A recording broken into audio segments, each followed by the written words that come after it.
Right.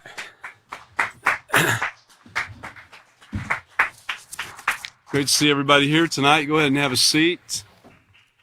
For those of you that are in the sanctuary, you can be seated, or in the meeting room. Yeah, back there, y'all can be seated. Okay. And those of you that are online also, appreciate you attending tonight.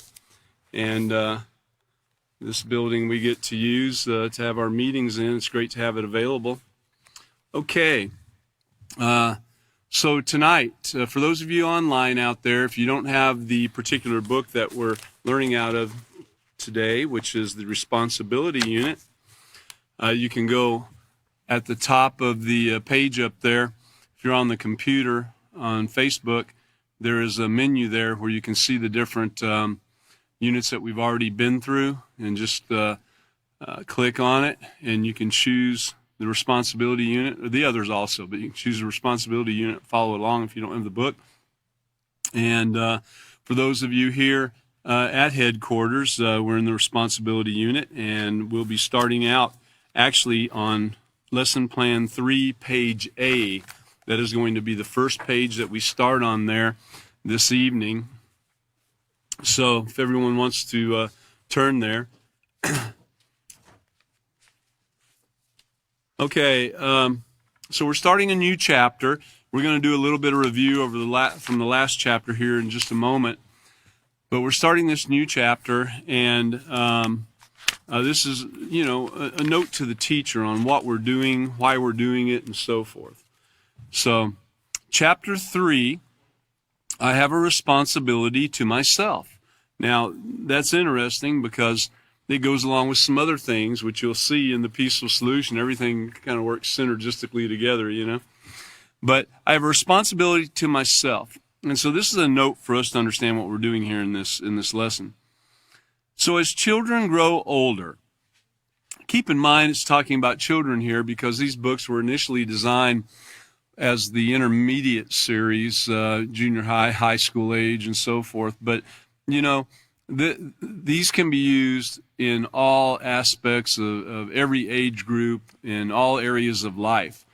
And so we go through the intermediate first with, teens and on up, and then we end up with building moral excellence and the workplace manual. But so don't be alarmed when we're reading about as children grow older. So as we as children learning about the peaceful solution and learning how to be teachers of the peaceful solution, as we grow older in our learning, it's normal to expect our responsibilities to increase. However, the trend seems to be spiraling downward because our youth, and it's talking about the younger groups, lack the discipline needed to improve their sense of responsibility. Now, that's not an attack on the youth, okay? It's just a fact that when you're younger, there's a lot of things that you can take your mind. Well, let me qualify that. You can do it when you're older too, but there's a lot of things that can take your mind off your responsibilities and becoming responsible, a responsible person. So the trend seems to be spiraling downward because the youth lack the discipline needed to improve their sense of responsibility. But what's interesting is this was written about 20 years ago, this particular book. And this was all, it was about 20 years ago, close to it. And so we look at today and take a look around us today. We talked a little bit about it in the last class in how the youth today, everyone wanted to be, they grew up in a culture of cell phones and internet and influencers and so forth, We didn't have that. Most of you I see sitting in here right now, we didn't have that. We barely had TV, And so they grew up in this, though, and all of them, or a lot of the youth, think that they're going to be the next big internet star, and they might be, but there's a lot of effort being put into that by people. A lot of I don't know what would occur if all cell phones just shut down tomorrow. how would people communicate? People would just be freaking out completely everywhere, young people, old people, it wouldn't matter. Everybody relies on these phones nowadays. And so, but anyway, going back to this, they lack the discipline needed to improve their sense of responsibility. Now, discipline, when we talk about that, it makes me think about self-control. Without self-control, you can't achieve any success in the peaceful solution. You've got to have self-control. It's a foundation, Okay, so note to the teacher. The goal of the Peaceful Solution Character Education Incorporated is to provide teachers with the necessary tools to help students develop self-discipline in all areas of their lives so they can become responsible citizens. So, to develop self-discipline, meaning, help them to grow, to experience things and study and practice and till it becomes part of them. They have to develop. It's not something you just decide one day to do and boom, there it is the next day. Man, you are self-disciplined, This is something that has to grow. And in all areas of their lives so they can become responsible citizens. And keep that self-control in mind too. But in this particular lesson, they're going to learn that they are responsible for the choices they make. Now, there's been, I remember hearing a lot about choices in the last several classes, and the choices that people make are the important, they're decisions, and they're based upon what is inside us, what we grew up with, what our environment, our DNA, our environment that we grew up in, the people around us, the influences and so forth. This is all part of what goes into making a choice to do one thing or another. And so students are going to learn that they're responsible for these choices that are made. They can't just make a choice and say, oh, well, I wrecked that car. Okay, well, let me go get another one, or whatever the case might be. Some people don't learn about responsibility until it's too late. And then it's kind of forced on them and they realize that, hey, I am responsible for what occurred, even though I wasn't being responsible at the time. So you see, the word it's like a two-edged sword kind of, if you're not being responsible in doing something in your actions and the choices that you make, you might find yourself on another end of it, but yet still being responsible for what's coming your way. It was your doing, so you're the responsible party, even though you weren't acting responsibly, by using self-control, by developing this self-discipline and so forth. The next point is that accepting correction from those in authority with a humble and positive attitude is a responsible choice, meaning it's the right choice. You are being responsible. You're doing the right thing. You're doing what you're expected to do. And you're making a decision, you're making a choice that won't hurt you, others, or the environment or property. And so it is a responsible choice. And that's a big deal, accepting correction from those in authority. And there's a lot of different types of authorities out there. We could go back to some of the more elementary lessons where children are learning that the bus driver might be an authority to you at some point in time while you're on the bus, but limited authority. The police officer might be your authority at some point in time. The teacher at school might be your authority. Your parents are definitely your authority, but your parents might give that authority to one of your siblings to watch over you for some period of time, thus making that sibling your authority at that time also. So you got to be aware that authority can go with whoever is there at the time, and with that authority being given to them from the person that has the authority to give it to them. Hope that's not too confusing, but accepting correction from those in authority. Just because it's coming from one of your siblings that your parents gave the authority to, you can't look at them and say, you're my brother. What are you trying to tell me what to do for? That's your authority at that time. You need to be willing to accept correction and be humble and have a positive attitude. The next point is that responsible people will choose positive conformity to help them build a moral character. Conformity is a very odd thing.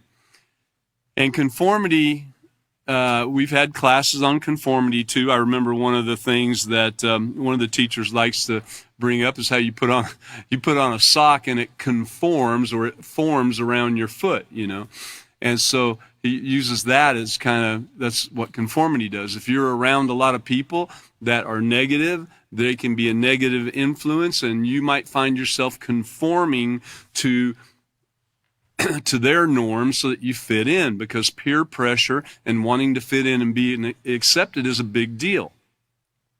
On the other hand, if you're hanging around with people that associating with people that have a positive attitude, a positive character, you would find that influence having a play on you also, having an effect on you, so that you could conform to that character, conform to that peer pressure that's coming your way. So peer pressure can be, negative or positive also. So let's keep that in mind. And also the next point, that being serious about their education is a responsible choice. You can't just joke around about it and say, yeah, whatever, I'm going to go do it when I get ready, And, I know, I'm talking to myself when I say this too. There's times that things come up and I've been known to kind of push it aside for a minute and try to come back to it, But you got to be serious about that education. If you do find yourself having to push it off or something, you need to go back and catch up. So one more time on those 4 points. In this lesson, the students will learn that they are responsible for the choices they make, that accepting correction from those in authority with a humble and positive attitude is a responsible choice, and also that responsible people will choose positive conformity to help them build a moral character, and that being serious about their education is a responsible choice. Now, as educators, remember, this is a note to the teacher. This is for us that are training to be teachers. As educators, it is our duty. In other words, this is our job. This is what we do. This is what we need to be concerned with, to teach children, and you could strike through the children part and put anybody, even adults, even old adults, how they can be responsible for themselves. You would be amazed at how many people have not learned basic responsibilities like how to feed themselves and how to choose food over drugs or alcohol or cigarettes or what have you, and not taking responsibility and developing that self-discipline, and also that being serious about their education is a responsible choice. All right, so then at the bottom, one more time here, as educators, it is our duty to teach children how they can be responsible for themselves, and by doing so, we give them the ability to make decisions that will not put their lives in danger or compromise their moral character development. So we give them that ability. We give them the tools so they have it available to make a right choice. You have a toolbox that you can reach into and grab that right thing. Like a mechanic, he's got a toolbox right there, and he sees a nut on there or bolt on there that he has to remove. He doesn't go and grab every tool and lay it out on the table or lay it out on the car. He's got a whole pile of tools right there and starts digging through it, and it's going all over the floor and everything. He looks at it and says, oh, I've got to get the proper tool here. So he reaches into the box, gets the proper tool, brings it out and uses it. Might have to go back and get another one or adjust the size a little bit or something like that, but it's a tool to use. And so all of these peaceful solution units that we've been studying and everything you learned up to this point in the peaceful solution, they're all tools for us to use in building this great moral character that we all desire, and that's why we're here. And we desire to be teachers of this peaceful solution so that we can help others to attain that goal also. One of the things that I did want to point out is that developing self-discipline, it makes me think, well, first of all, it has to be Let me put this up real quick. I don't know if you can see that. This is a little foggy here today because it's cold.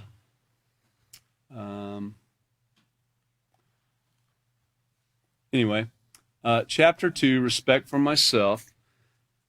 And this is, I wanted to read this part of it. The greatest thing you can value, remember that word value, the greatest thing you can value is life.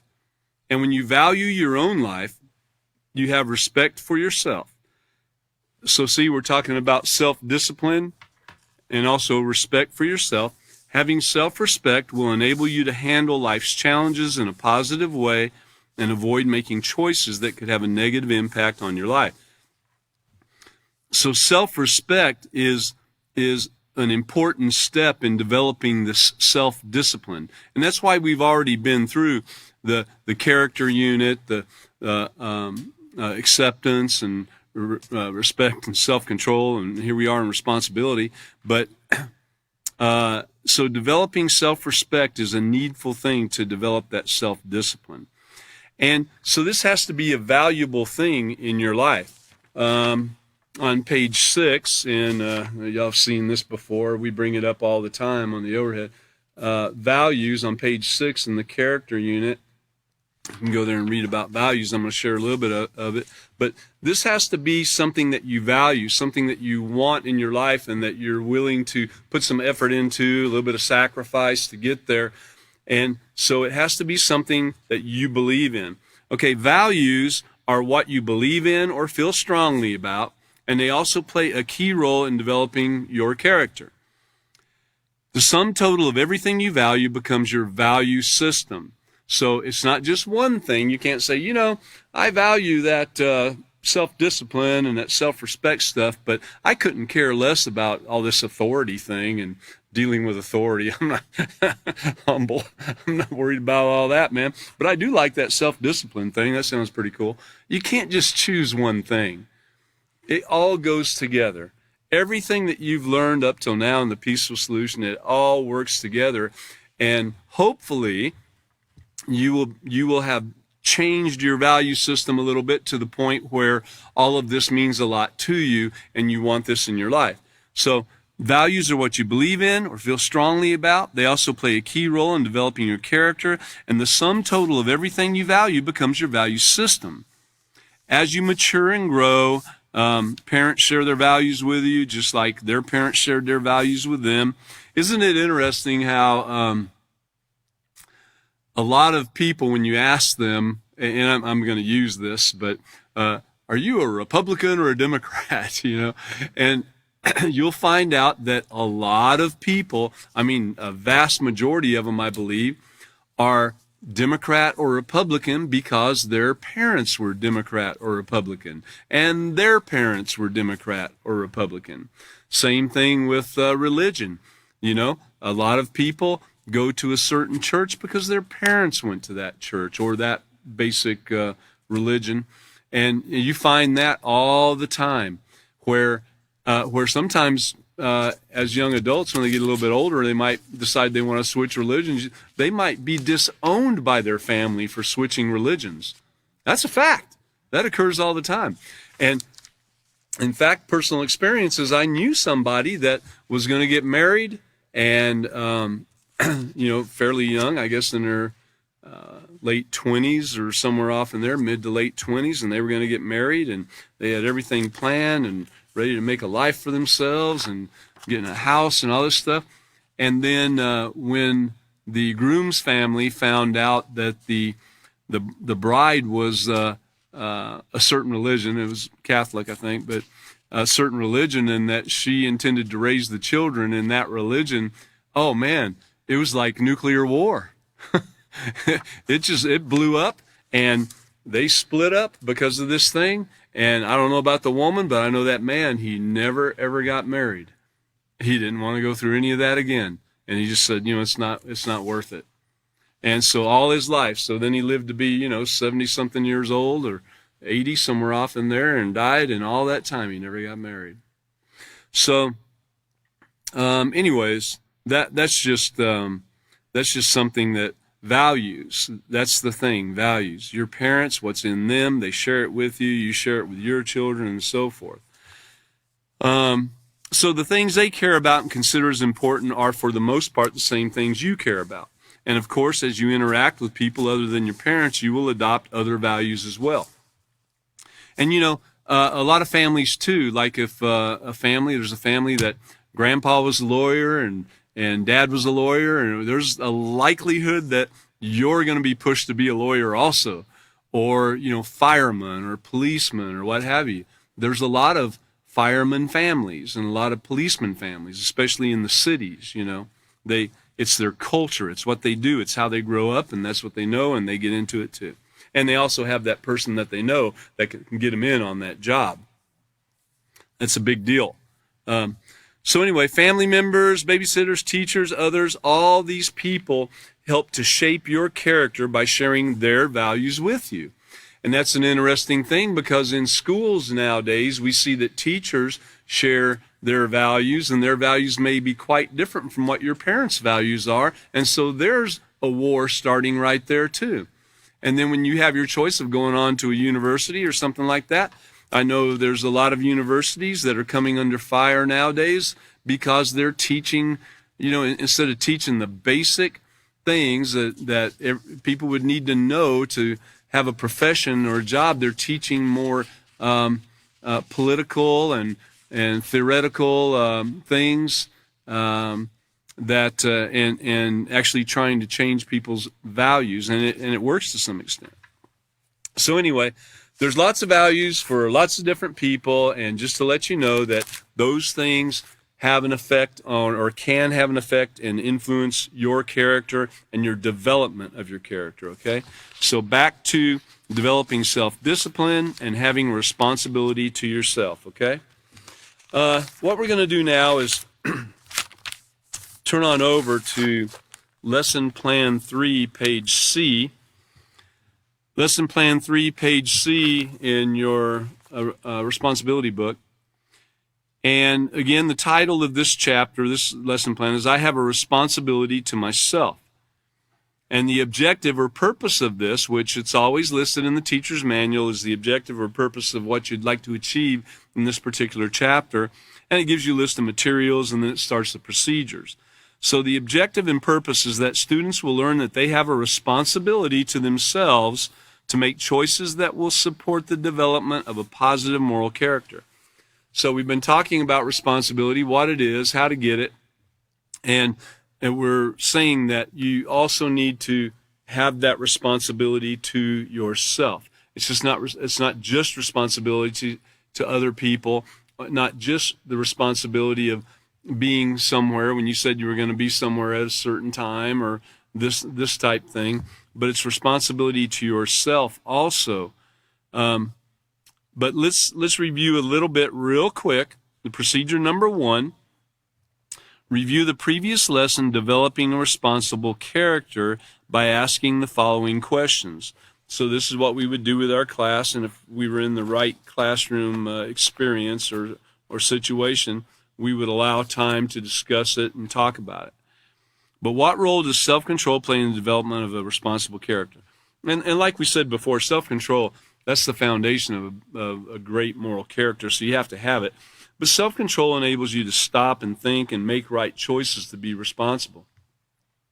Now that can all come rattling off the tongue, and all those words sound great and everything, but if you stop and you think about each one of those words, it allows you to, might as well go ahead and do this now and get it out of the way.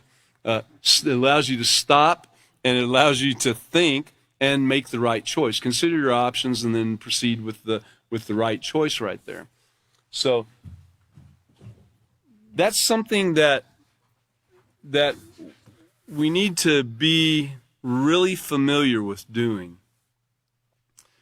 Because when our emotions get involved and you're on this roll, your thoughts have already progressed, you got these feelings, and now you're showing through your actions whatever choice it was that you made. If you don't slow down and stop and think, you might make the wrong choice and take the wrong route on how you're dealing with something. And it can occur in a nice, calm way, or it can occur in a rageful way. Either way. But I mean, there's been some pretty calm and cool criminals choosing the wrong path, but yet remaining calm and cool, and using self-control for that, but not using self-control when it comes to not hurting someone and so forth and so on. They did not have a great moral character, but they knew how to practice a little bit of discipline, So it's a major role. It plays a major role. Without having self-control, you're not going to do it. That's just it. You got to have self-control. You got to practice self-control. You're going to mess up sometimes. It's okay. Go back, apologize, whatever you got to do, but then go on back and start over again. And might be next time it doesn't turn out that way, and it'll help you. Actually, when you stop and look at the situation afterwards and you say, did I use self-control in that situation or did I not? And if you come to the decision that you didn't, then you need to try to correct whatever has taken place and determine in your mind that you're going to do it differently, the next time out. Okay? Let's look at B, procedure 1B. Now name 3 ways we can develop a responsible character. And of course, in the lesson previously, in the previous lesson, we can go back and look. We talked about controlling our thoughts, having compassion for others. Quite a bit of talk about the compassion for others. Realizing that compassion doesn't mean that you see someone standing on the street corner with a sign and you hand them $10 or something. That's not compassion. But by controlling our thoughts, having compassion for others, and developing positive work ethics. And the developing positive work ethics, we spent a little bit of time on that. I think William and Catan both kind of intertwined there on that as they were shifting classes there, talking about the work ethic thing. And we're going to have a little bit more on that too. And I can't wait to get to the workplace manual, because that deals with so many different workplace things that you'll be reading it and you'll say, man, this occurred to me 2 weeks ago, or wow, this is like, everything in here is just exactly like it went down, I mean, it really is it really does come to life, I can't wait for that. But I guess we'll have to. So, controlling our thoughts, having compassion for others, and developing a positive work ethic. All right. And of course, we went through what I've learned, in the previous class, back on page 38. You can go back there and look over what you've learned. And just real quick, I'll read them, some of the high points we went over. In order to develop a responsible character, I always must be aware of my thoughts. Are they positive or negative, and how will they affect my actions? Then number 2, I demonstrate that I'm developing responsible character when I use self-control and stop and replace any negative thoughts. And that's the key. Replacing negative thoughts with positive ones. And if you have a negative attitude about somebody, if you have a grudge against somebody, if they've done something you don't like, or you're jealous of something that they've done or something that they have or what have you, and you let that build up inside you, then you are not going to treat them with respect. You are not going to have positive thoughts about them. The negative thoughts are going to roll, and you're going to have a very hard time of stopping and replacing it with positive thoughts. So it goes way back before there's a confrontation to the point where you need to change your attitude about people. You need to have a caring attitude about people, a respectful attitude about people, and one that shows humility and care and being on, basically saying that they deserve to be part of the human race also. So why would you treat them badly? That attitude is everything. That it builds on that. But positive thoughts lead to positive decisions, and then negative thoughts can lead to rage and violence. And then on the next point, it was I show compassion when I'm careful to never intentionally harm someone else, and I'm careful how I speak to others. The next one is I practice a positive work ethic when I control my thoughts in regards to my duties and obligations. And I will strive to work up to my full potential and do everything exactly as I've been instructed. And that being instructed, like we talked about in the last class, is extremely important.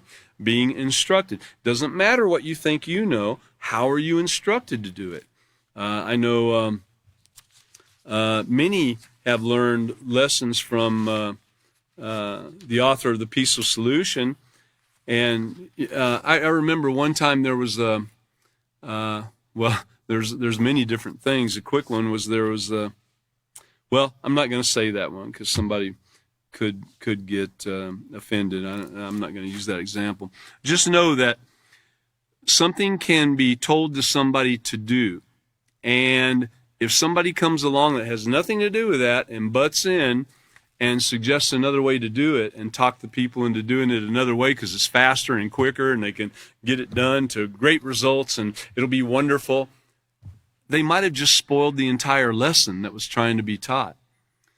Because it doesn't matter how long it takes, and it depends on what the goal is.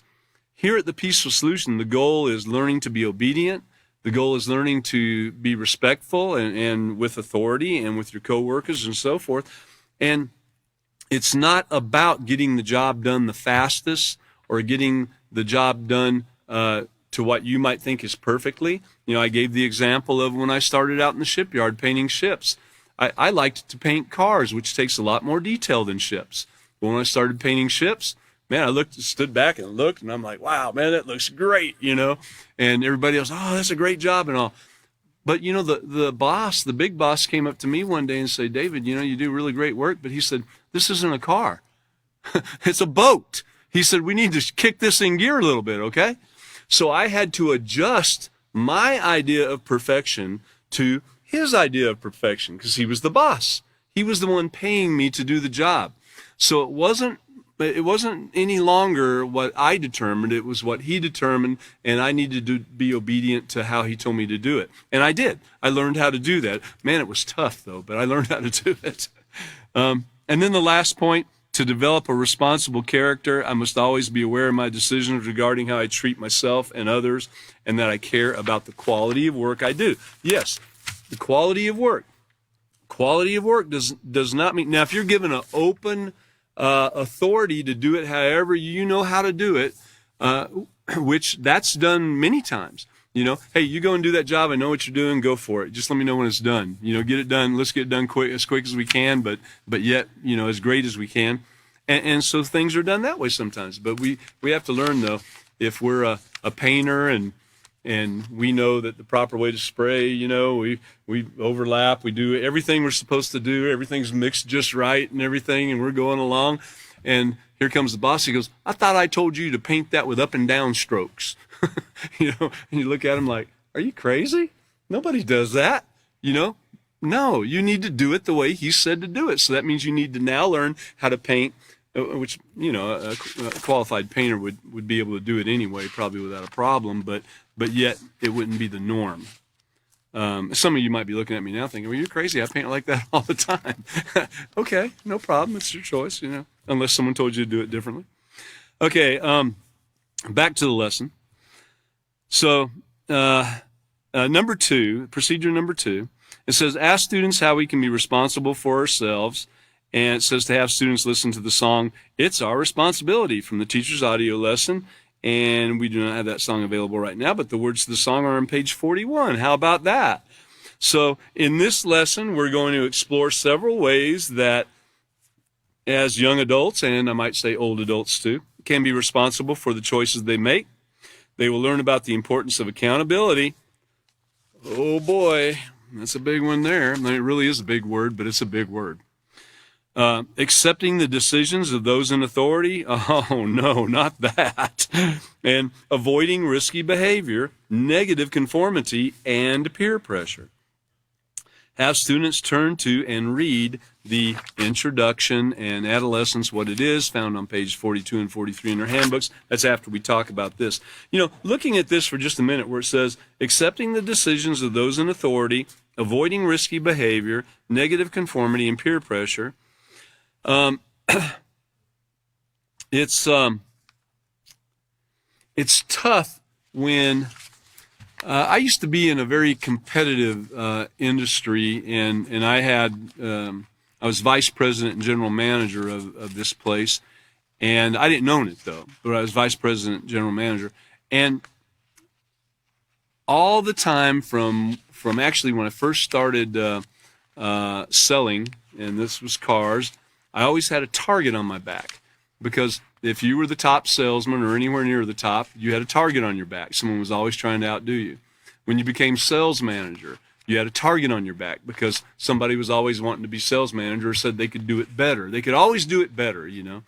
And then when you became general sales manager, then the heat was really on because you had the sales managers that really could do pretty great job and knew what to do, and they could do it better. But nevertheless, the owner of the dealership had you in that position, but there was always that person wanting that seat, you know, and you always had a target on your back. And then whenever you got to the vice president or general manager, something like that, man, the heat was really, really on because that was the big bucks and all that. And people were like, man, I could make that kind of money. And they would do anything to get that job, which included all the many things that we learn about in the Peaceful Solution that are wrong.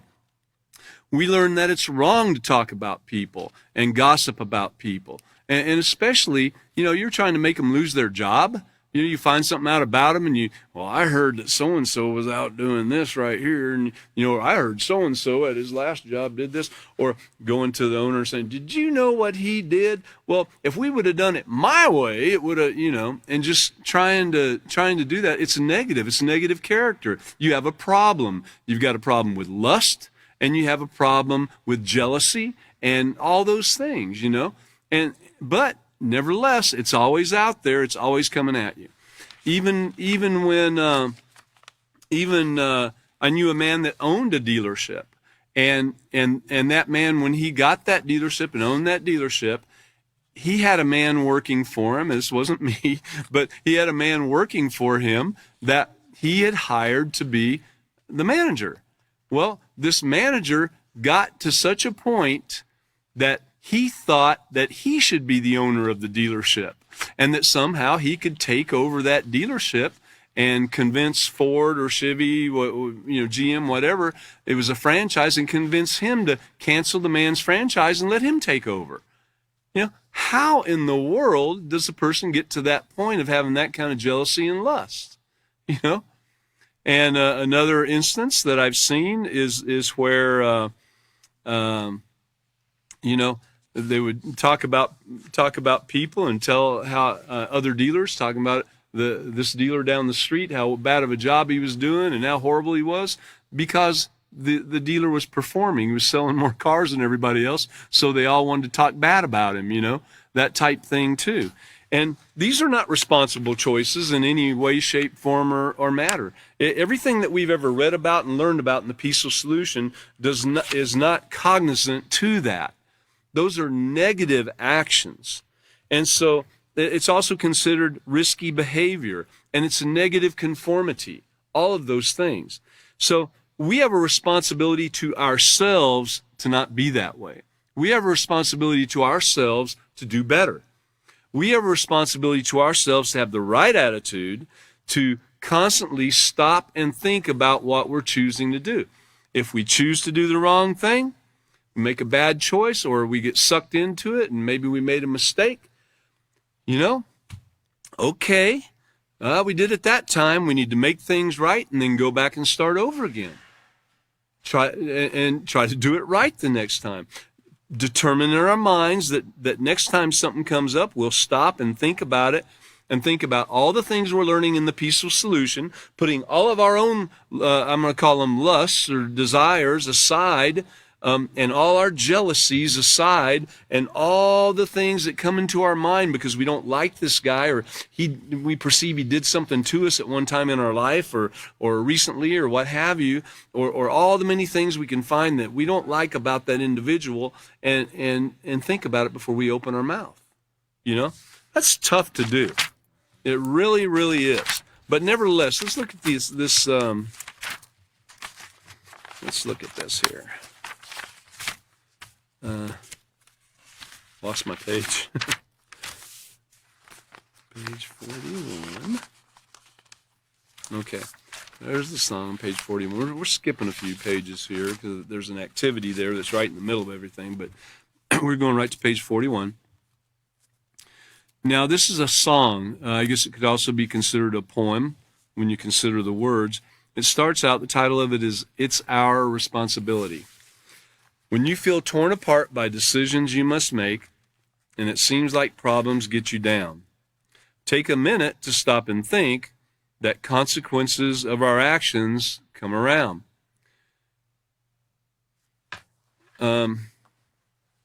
Recognize that we ourselves can choose the way we walk along life's path.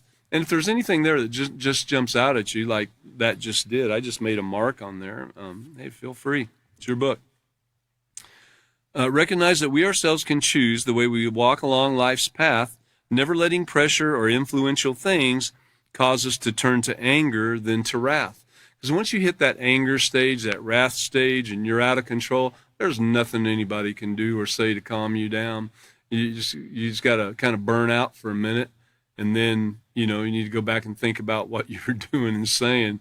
Because when you're out of control, man, it's just, it's obvious to everybody except to you. It's our responsibility to make right choices. It's our responsibility to be steadfast. We alone are held accountable for our actions, so take your time, then think before you act. Take your time, think before you act. I remember a man that I worked for that I'm truly always held in an honorable position and still do to this day. He's not around right now, but I remember that if you asked something or told him something that he really didn't want to hear at that time, or he had something else going on, and it was going to take a little bit of thought, he would just say, I'll call you back. Click. Very short. I'll call you back. Boom. And sure enough, he would call back. It might be that day, it might be the next day or whatever, but when given an opportunity to think about the things, he would have an answer on how he figured it was the best way to do it. And I would say, I never saw the end result of every action, but on the ones that I saw, it was the right choice. It was the right thing. He thought about it, he said what to do, and it turned out to be proper. Many times we see results of war. World news is always on TV. Boy, that plays out today, doesn't it? Babies wandering around without their parents, all because we act impulsively, never knowing the consequences thereof till usually all is said and done. Where will we be if we continue like this, generations extinct one by one?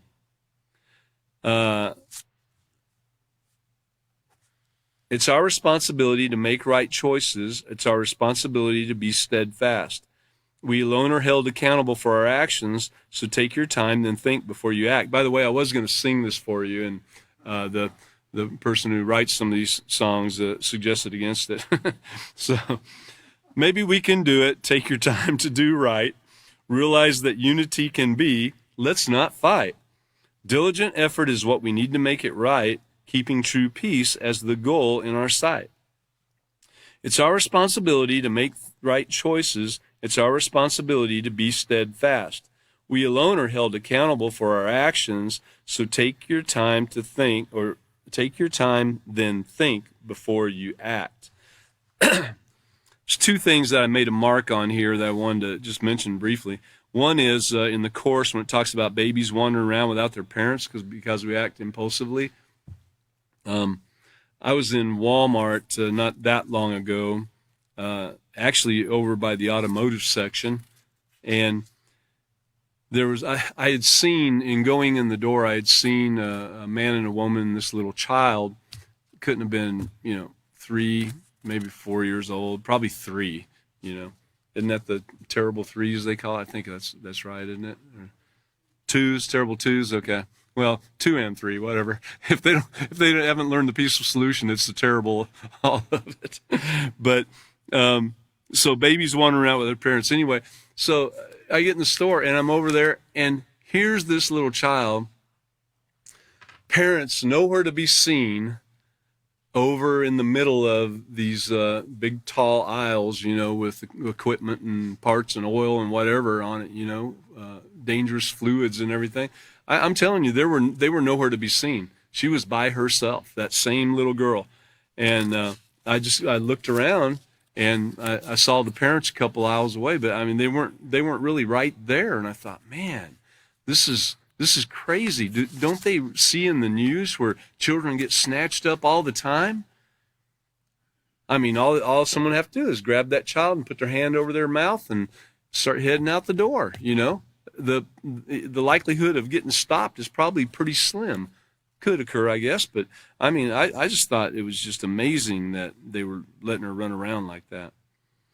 And then up at the top where it says, take a minute to stop and think that consequences of our actions come around.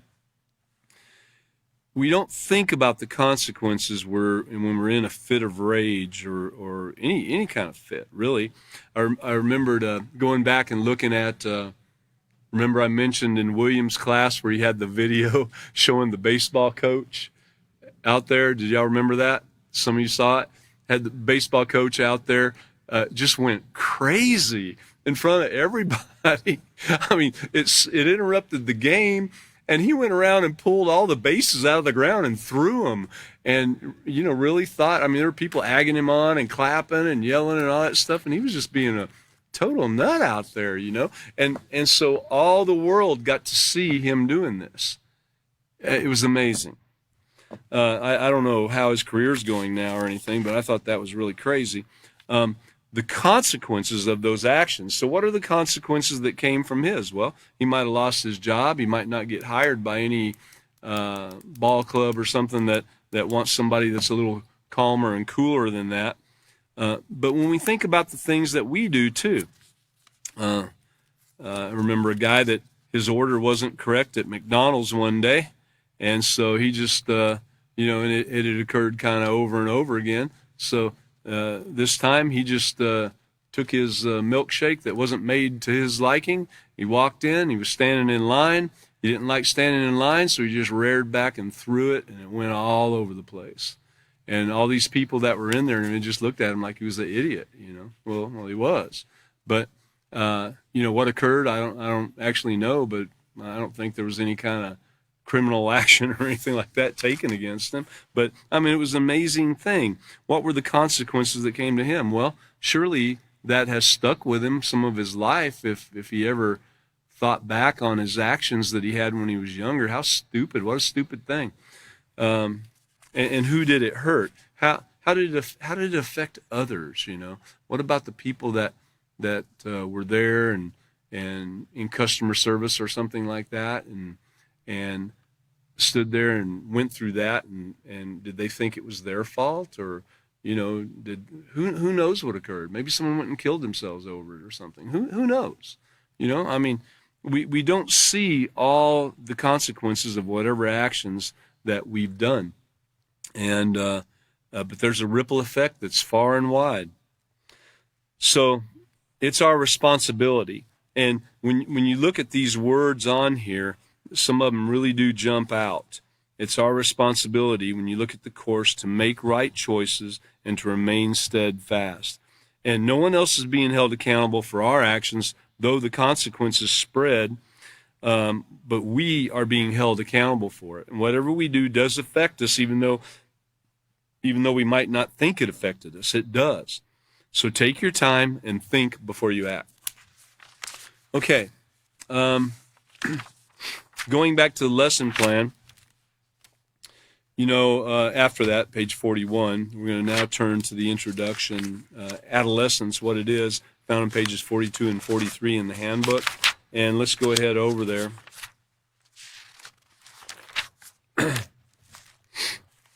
And we'll start on this. We're getting a little low on time here, but so if you turn to page 42,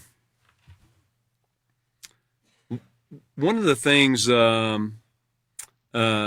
meant last week to mention, but Catan, I think it might have been on his last class, but he was talking about how colors affected people and everything, and so one of the things was yellow had an effect on learning. So last week I wore a yellow shirt, because of that, and I meant to tell you I was going to be giving a pop quiz on it. I wanted to see how that yellow affected your learning, if it did at all, and I forgot the pop quiz, so you got by with it this time. But I thought that was interesting because that color yellow I know of a school where their walls were mostly yellow, and so they must have, put some thought into that and some belief into that study about the different colors. I know one school that had a red wall, and the teacher painted it herself to get that red out of her room. She was like, "This ain't not in this one," but because red has that effect of, I think, more of a rage or more of a anger type thing, or wanting you to buy. It has an effect on purchasing too. That's why you see all that red at certain times of the year. Wow, in a couple of different times of the year. Well, they got Christmas and Valentine's or something where they got all the red everywhere. You think about it, and it might be on other times too. I don't know, but it does influence you to buy. Okay, so starting this chapter, I have a responsibility to be myself, and the introduction and some of the things we'll cover. On page 44, we're going to get into talking about how no is okay. Saying no is okay. Now if the authority comes up and tells you, "Hey, let's get over here and I want you to paint that house green today," you can't look at them and say, "Well, no." That's not acceptable, okay? No is okay sometimes. We're going to learn more about that. We're going to talk about the ups and downs of conformity. I'm sure you'll probably hear about the conforming sock again. The negative peer pressures that can have an effect on us. And we're going to look at positive and negative conformity, have a few scenarios to go through. And then we're going to be talking about, getting a little deep into some things, matters of the heart, and we're going to be talking about some, saying no again. And then also we're going to get back to what I've learned, and we'll then go over the entire lesson again. So let's go back over to page 42 and look at this introduction real quick. So at the top of the page it says, if we strive diligently to acquire a responsible character, we create the possibility of a world where everyone can be successful. And that's a quote from The Peaceful Solution. Okay. Do you know that the choices you make today can affect your future? Do you? Think about it. The choices you make today, each and every one of us. Every choice we make, everything's affecting our future. It might not be a drastic change to our future, something that we stand back and look at, but every choice you make, every decision you make does affect your future, day to day. Every one of them. Responsible choices that uphold your positive growth and development will enable you to become a person of integrity. We've talked about integrity before, and how important it is to our reputation to be considered a person of integrity. And irresponsible choices, on the other hand, will eventually lead to regrets. See where it says eventually? It might not occur right then. You might not be really thinking that much about it, and you might not have stopped to consider your options and which way to go, but the irresponsible choices will eventually lead to regrets, and whatever it might be. You are responsible for the choices you make in regards to how you conduct your life and what you choose to conform to. So you're the responsible party. You're the one who's going to have to live with the consequences of the actions that you make, the choices that you make, what you conform to. I'm talking about conformity again. In the previous chapter, you learned about some of the basic ways you can develop a responsible character. Remember, developing is actually feeding it and it growing and putting effort into it. It's not just something you decide to do one day and boom, you got a responsible character. But in this chapter, we're going to learn that making moral choices, that's a moral choice, one that doesn't hurt you, anybody else, or property or the environment. Having self-respect, which we talked about a little bit about self-respect, having respect for yourself. Remember, having in the respect manual on page 25, I think it was, that little flyer or the printout. The greatest thing you can value is life, and when you value your own life, you have respect for yourself. And having self-respect will enable you to handle life's challenges in a positive way and avoid making choices that could have a negative impact on your life. Because if you have self-respect, you're going to be wanting to make the right choices that have a positive effect on you, on your life, on your well-being, on your health, on everything that you do. So this is what we're trying to help you with. And as a teacher of the Peaceful Solution, this is what you should try to help your students with, is to take something away from the lesson, from the class, take something that they can latch on to and remember and come back to from time to time. So in this chapter, again, you'll learn that making moral choices, having self-respect, and avoiding risky behavior, and don't think that risky behavior is limited to going bungee jumping and racing around on city streets at 100 miles an hour or however fast you can go and not caring about running people over. That is risky behavior, yes. But risky behavior is something as simple as eating something you know is not beneficial for you.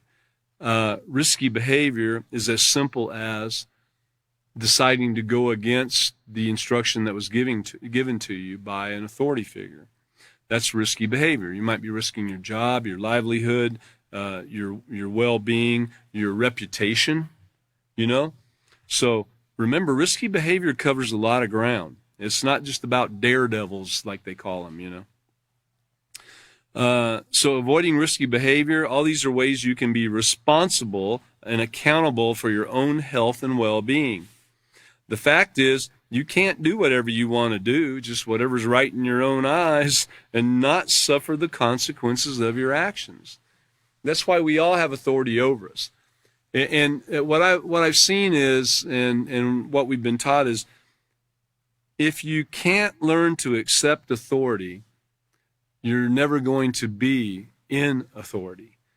You have to first consider and learn how to be humble and accept authority before you can be effective. I can't say that you wouldn't be given a position of authority at some point in time, but to be effective, you would need to learn how to first accept authority. Because you get a position of authority, and then the person above you that's authority over you, you still haven't learned how to deal with that and be humble. So you're going to have problems with that, and on, and you'll never achieve your total potential. So you can't do whatever you want to do. It just doesn't work that way. You have an obligation to yourself. And yes, you do. Now that you have the knowledge that the Peaceful Solution has given you, you are accountable, and you have an obligation to yourself to continuously seek ways to develop and improve your character. And to do this, you must be accountable for your actions. Accept the advice of those in authority. Get that? And use self-control to make proper decisions. You must also be willing to follow the rules and guidelines that dictate morals and proper conduct. There's rules in everything we do. There's always going to be somebody that is looking at you to see if you're abiding by the rules. You are always going to have rules. Even if you decide, well, I'm not going to keep the rules anymore, I'm going to break them all, and you go out there and you soon find out that you can't break those rules without getting some kind of consequences for it, whether it be going to jail or what have you. You go to jail, guess what? You're going to have rules. If you just keep deciding that you're not going to abide by those rules, you're going to be forced to keep the rules. Or you can just go into a small room with 4 walls and no windows, and sit around there and not keep the rules, But somebody's going to be partially keeping the rules for you, because if dinner time is at 6 o'clock and your tray's brought to you at 6 o'clock, you're not going to be getting it at 7:30 or 5 o'clock. You're going to get it at 6 o'clock. So you're still got rules that you're going to have to suffer with, right?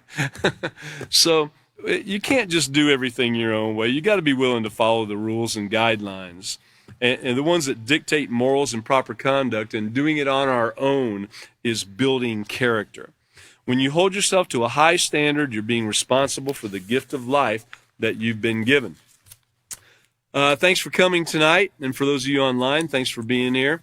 And I believe the next class will be on the 21st at 5:30 p.m. 21st at 5:30 p.m. It should be Chris will be the teacher, if everything turns out all right.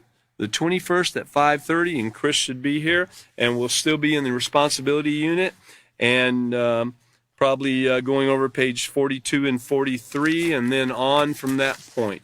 So we look forward to seeing you then. Thank you for coming, and please practice the peaceful solution. Think about things before you do it, you know. All right? Okay.